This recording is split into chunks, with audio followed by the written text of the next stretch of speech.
بسم اللہ الرحمن الرحیم۔ السلام علیکم ورحمۃ اللہ وبرکاتہ۔ آج کی ویڈیو حضرت آدم علیہ السلام کا شجر ممنوعہ کو کھانے کے حوالے سے ہے۔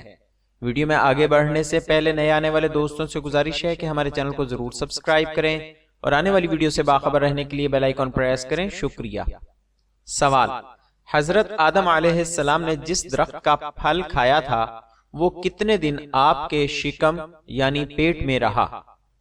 جواب: حضرت آدم علیہ السلام نے جس ممنوعہ درخت کا پھل کھایا اس پھل کا تعین یا وہ پھل کتنے دن تک آپ کے شکم میں رہا اس کی صراحت قرآن و حدیث میں موجود نہیں ہے، اس لیے جن امور کو قرآن و حدیث میں مبہم رکھا گیا ہے اس کی تحقیق و تفتیش میں نہیں پڑنا چاہیے۔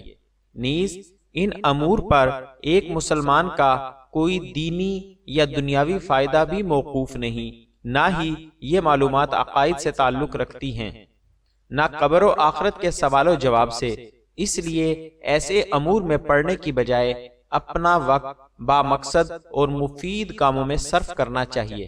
البتہ شرعی مسائل سے متعلق آپ دریافت کرنا چاہیں تو سوال جواب کر سکتے ہیں۔ دارالفتاح جامعہ علوم اسلامیہ، علامہ محمد یوسف بنوری ٹاؤن۔ جزاک اللہ خیرہ۔